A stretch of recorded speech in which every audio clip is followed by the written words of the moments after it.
Hello friends, आप सभी का हमारे यूट्यूब चैनल वर्किंग थॉट्स में स्वागत है।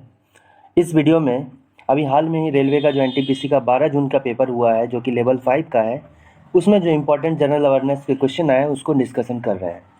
तो पहला क्वेश्चन है, किस अनुच्छेद के तहत संविधान में संशोधन किया जाता है?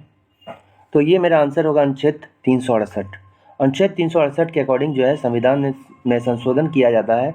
और एक बात इसमें याद रखना है कि संविधान में संशोधन की प्रक्रिया जो है किस देश से ली गई है? दक्षिण अफ्रीका, जो साउथ अफ्रीका है, उससे संविधान में संशोधन करने की प्रक्रिया ली गई है।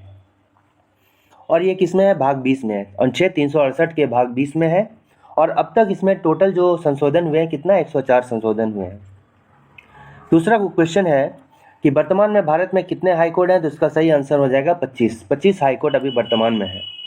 और सबसे नया अगर हाई कोर्ट की बात करें तो अभी किस राज्य में सबसे नया हाई कोर्ट खुला है? तेलंगाना और आंध्र प्रदेश। तेलंगाना और आंध्र प्रदेश का जो संयुक्त हाईकोर्ट है वो कहाँ खुला है? तेलंगाना और आंध्र प्रदेश में। अगर सबसे पुराना हाईकोर्ट की बात करें तो कलकत्ता हाईकोर्ट है, जो 1 जुलाई 1862 ईस्वी में खुला था। ठीक है। नेक्स्ट क्वेश्चन है कि फरवरी 2022 तक पीरियोडिक टेबल में कितने एलिमेंट्स हैं? तो इसका सही आंसर है 118, जिसमें 94 जो नेचुरल एलिमेंट है वो 94 है। टोटल कितना है? 118। नेक्स्ट क्वेश्चन दिया गया है कि सतरिया नृत्य की शुरुआत किसने की है? सतरिया नृत्य की शुरुआत जो है ये संत और समाज सुधारक थे शंकरदेव, उनके द्वारा शुरू किया गया है। ये जो असम का लोकप्रिय शास्त्रीय नृत्य है। दूसरा क्वेश्चन हो गया कि भारत में खारे पानी की दूसरी सबसे बड़ी झील कौन है? भारत में अगर पूछा जाए, भारत में सबसे बड़ी खारे पानी की झील जो है चिल्का झील है, जो कहाँ पर है? उड़ीसा में है। और दूसरी सबसे बड़ी झील अगर कहा जाए तो कहाँ है? पुलिकट झील है। और पुलिकट झील कहाँ पे है? आंध्र प्रदेश में है। इसमें कौन कौन सा ऑप्शन दिया गया था? पुलिकट दिया गया था, लोकटक दिया गया था, डल झील दिया गया था, वुलर झील दिया गया था। तो सही आंसर क्या होगा? पुलिकट झील। और ये कहाँ है? ये है आंध्र प्रदेश में। नेक्स्ट क्वेश्चन मेरा दिया गया है, सोमनाथ मंदिर में पार्वती मंदिर का शिलान्यास किसने किया? प्रधानमंत्री श्री नरेंद्र मोदी ने वीडियो कॉन्फ्रेंसिंग जरिए सोमनाथ में पार्वती मंदिर का शिलान्यास किया है। और सोमनाथ मंदिर कहाँ पर है? सोमनाथ मंदिर जो है गुजरात में है। नेक्स्ट क्वेश्चन दिया गया है कि दिल्ली में युद्ध स्मारक का उद्घाटन किसने किया है? दिल्ली में जो नया युद्ध स्मारक है उसका उद्घाटन किसने किया है? तो ऑब्वियस सी बात है, प्रधानमंत्री नरेंद्र मोदी ने इसका उद्घाटन किया है। नेक्स्ट क्वेश्चन आया था कि एक्सेल में अधिकतम प्रकार के डाटा का डिफॉल्ट अलाइनमेंट क्या होता है? अगर मैक्सिमम बात करें तो मैक्सिमम का अलाइनमेंट जो होता है लेफ्ट ही होता है। और इसमें अगर पर्टिकुलरली बात करें तो टेक्स्ट का क्या होता है? लेफ्ट होता है। और नंबर का बात बोलें तो नंबर का जो है क्या होता है? राइट अलाइनमेंट होता है। ठीक है, टेक्स्ट का अलाइनमेंट क्या होता है? लेफ्ट होता है। और नंबर का अलाइनमेंट राइट होता है एक्सेल में। विंडो 10 में स्क्रीन को लॉक करने के लिए किस कुंजी का प्रयोग किया जाता है? जो विंडो 10 का लोगो है और अगर एक साथ प्रेस कर दें तो मेरा विंडो 10 जो है लॉक हो जाएगा, स्क्रीन लॉक हो जाएगा। नेक्स्ट क्या दिया गया है? नेक्स्ट दिया गया है कि HYVP का फुल फॉर्म क्या होता है? HYVP का फुल फॉर्म होता है high yielding varieties programme. High yielding varieties programme. ये प्रोग्राम जो है 1970-71 तक भोजन में आत्मनिर्भरता प्राप्त करने के लिए 1966-67 के खरीफ फसलों में उच्च उपज किस्म कार्यक्रम की शुरुआत किया गया था। इसके अकॉर्डिंग ये किसकी शुरुआत कब की गई थी? इसकी शुरुआत जो है 1966-67 में किया गया था। क्यों किया गया था? खरीफ फसलों में उच्च उपज के विकास के लिए। तो इससे होता क्या? इससे जो है भोजन में आत्मनिर्भरता बढ़ाने के लिए इसका यूज किया गया था। ठीक है, HYVP का। नेक्स्ट क्वेश्चन आया था कि अकबरनामा में कितनी पुस्तकें लिखी गई है? अब तक जो है अकबरनामा में 3 पुस्तकें लिखी गई है। नेक्स्ट क्वेश्चन था कि पंजाब में सिंधु घाटी सभ्यता की कौन सी खुदाई हुई है? और पंजाब एरिया की बात करें तो पंजाब एरिया में सिंधु घाटी सभ्यता का जो खुदाई उसको रोपड़ कहते हैं, रोपड़ खुदाई। भारत में भारत का कौन सा पड़ोसी देश समुद्र से नहीं लगता है? इसका सही में आंसर होगा नेपाल। नेपाल जो है किसी भी समुद्र से नहीं लगता है।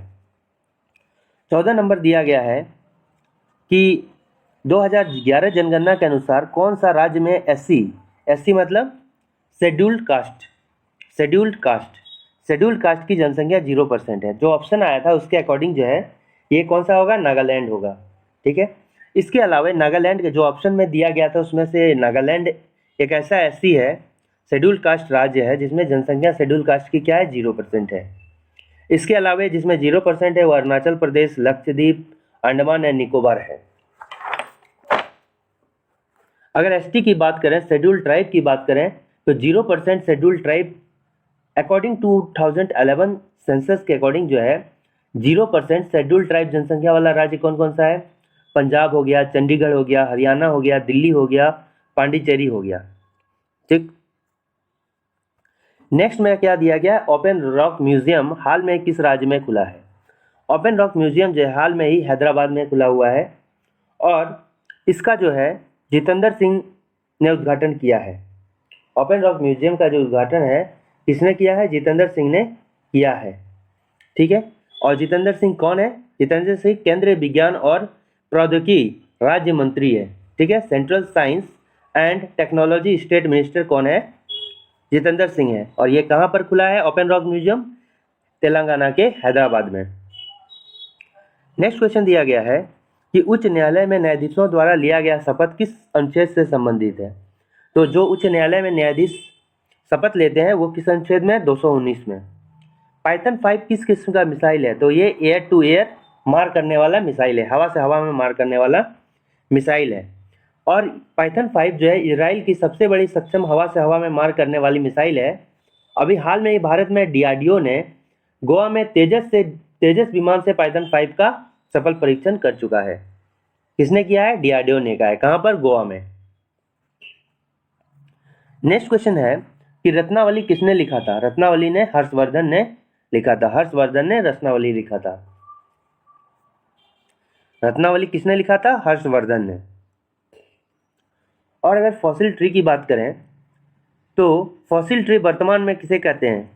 तो फॉसिल ट्री वो ट्री होते हैं जिसको बोलते हैं कि जीवाश्म वृक्ष, फॉसिल ट्री। तो फॉसिल ट्री अभी वर्तमान में किसे? जिंकगो बिलोबा को फॉसिल ट्री, जिसको मेडन हेयर ट्री भी कहा जाता है। इसको क्या कहा जाता है? मेडन हेयर ट्री भी कहा जाता है। तो फॉसिल ट्री मतलब जीवाश्म। जीवाश्म का अर्थ होता है कि जो बहुत लाखों करोड़ों साल पृथ्वी पर पैदा हो चुके हैं और किसी भी प्राकृतिक आपदा से बिना किसी प्रभावित हुए आज तक जिंदा है, तो उसको कहते हैं जीवित जीवाश्म। और ये फॉसिल ट्री उसी का एक उदाहरण है। ये बहुत पहले हुआ, लाखों साल पहले, लेकिन किसी भी प्राकृतिक आपदा से प्रभावित हुए बिना आज तक जिंदा है। तो कौन सा वृक्ष है? Ginkgo biloba. इसको मैन हेयर ट्री भी कहा जाता है। नेक्स्ट है आल्हा लोकगीत कहाँ की है? आल्हा लोकगीत जो है ये मध्य प्रदेश का बुंदेलखंड क्षेत्र में, जो मध्य प्रदेश का बुंदेलखंड क्षेत्र है उसमें ये गीत गाया जाता है। सरदार सरोवर बांध किस नदी पर बना है? इसका सही आंसर होगा नर्मदा नदी। लैंड ऑफ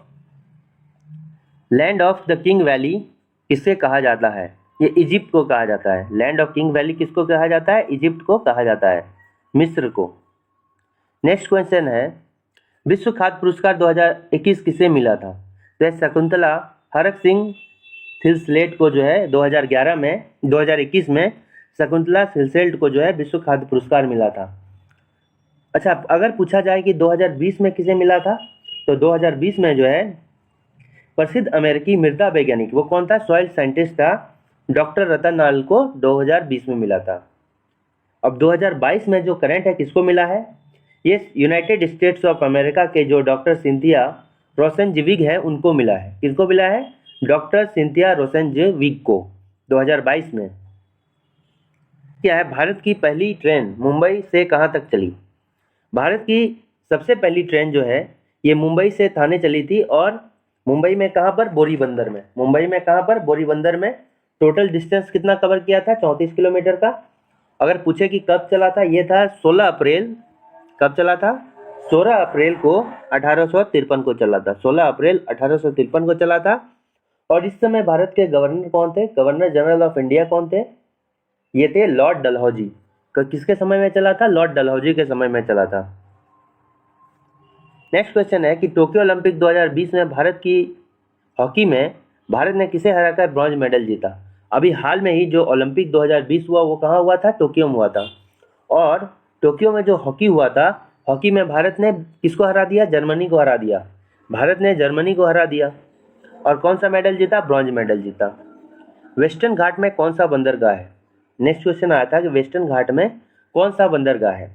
अगर हम ऑप्शन की बात करें तो इसमें बहुत सारे ऑप्शन दिए हुए थे और उस ऑप्शन में जो है कोचीन मेरा सही होगा। वेस्टर्न घाट में जो है कोचीन एक बंदरगाह है।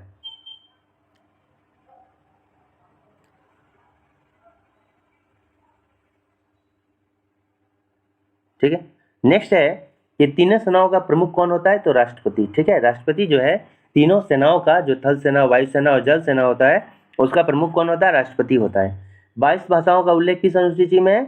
तो 8वीं अनुसूची में जो है 8 शेड्यूल में जो है 22 भाषाओं का उल्लेख है। नेक्स्ट क्वेश्चन है कि नागालैंड का जो कोन्याक जनजाति है वो कौन सा फेस्टिवल मनाता है? इसका सही आओलांग। आओलांग एक फेस्टिवल है जो नागालैंड का कोन्याक जनजाति मनाता है। वे पहले भारतीय कौन थे जिन्होंने सिविल सर्विस की परीक्षा, तो सिविल सर्विस जो है की परीक्षा पास करने वाले सबसे पहले जो भारतीय है और ज्वाइन जिन्होंने किया वो है सत्येंद्र नाथ टैगोर। सत्येंद्र नाथ टैगोर ने सबसे पहले सिविल सर्विसेज की परीक्षा पास की और उसे ज्वाइन किया। नेक्स्ट है फुकुओका ग्रैंड पुरस्कार किसे दिया गया? पलागुम्मा साईनाथ। तो इसका सही नाम है पलागुम्मा साईनाथ को फुकुओका ग्रैंड पुरस्कार दिया गया। अमेजन रेन फॉरेस्ट कहाँ है? अमेजन रेन फॉरेस्ट कहाँ है? ब्राजील में। और किस देश में है? दक्षिण अमेरिका के ब्राजील में। भारत का तमिलनाडु हिस्सा केप कॉमोरिन किस राज्य में स्थित है? केप कॉमोरिन जो है तमिलनाडु में है और केप कॉमोरिन को जो है कन्याकुमारी को ही केप कॉमोरिन के नाम से जाना जाता है और ये कहाँ है? तमिलनाडु में है। हर्षवर्धन किस वंश से था? पुष्यभूति वंश से हर्षवर्धन था। नेक्स्ट मेरा क्वेश्चन है कि दिल्ली जनपद में बेगमपुर नामक मस्जिद का निर्माण किसने करवाया था? तो बेगमपुर मस्जिद का जो निर्माण करवाया था ये मोहम्मद बिन तुगलक ने करवाया था। नेक्स्ट क्वेश्चन आया था कि अनुच्छेद 5 से 11 तक किससे संबंधित है? तो ये भारत की नागरिकता से संबंधित अनुच्छेद 5 to 11, citizenship of India. Next अगर क्वेश्चन की बात करें तो यूनियन टेरिटरी का उच्च न्यायालय किस अनुच्छेद के अंतर्गत आता है? तो आर्टिकल 241 में जो है यूनियन टेरिटरी जो है का हाईकोर्ट के बारे में बताया गया है। कश्मीर में स्किल डेवलपमेंट प्रोग्राम किस योजना के तहत कराया जा रहा है? तो यह उड़ान। उड़ान जो है एक योजना है जिसके अंतर्गत जो है स्किल डेवलपमेंट प्रोग्राम कराया जा रहा है। गुजरात के सोमनाथ मंदिर की पुनर्स्थापना किस योजना के तहत कराई गई? तो इस योजना का नाम है प्रसाद। प्रसाद का अर्थ होता है pilgrimage rejuvenation and spiritual heritage augmentation drive. तो प्रसाद क्या है? एक योजना है जिसके अकॉर्डिंग जो है सोमनाथ मंदिर में जो है उसका पुनर्स्थापना किया जा रहा है, यानी कि दोबारा उसको तोड़-ताड़ के बनाया जा रहा है। देश में एक साथ महंगाई और बेरोजगारी की स्थिति, जब महंगाई और बेरोजगारी एक साथ बढ़ता है तो उसको क्या बोलते हैं? मुद्रास्फीति जनित मंदी, जिसको इंग्लिश में स्टैगफ्लेशन कहते हैं। नेक्स्ट क्वेश्चन क्या है?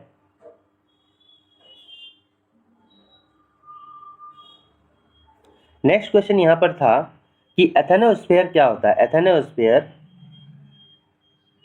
एथेनोस्फीयर क्या होता है?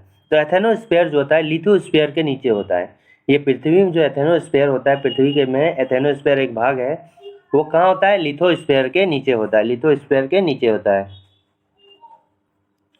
नेक्स्ट क्वेश्चन है कि बदरुद्दीन डागर किस वाद्य यंत्र से संबंधित है? ये वीणा वादक है। ये कौन? बदरुद्दीन डागर जो है क्या बजाते थे? ये बीना बजाते थे। नेक्स्ट क्वेश्चन है कि PSLV C-51 भारत ने किस देश के लिए सैटेलाइट छोड़ा है? तो इसका सही आंसर होगा ब्राजील के लिए जो है PSLV C-51 ने सैटेलाइट छोड़ा है। वर्ल्ड एनवायरनमेंट डे में कौन सा प्रोग्राम? तो इथेनॉल 100 प्रोग्राम जो है ये शुरू किया गया था वर्ल्ड एनवायरनमेंट डे के तहत।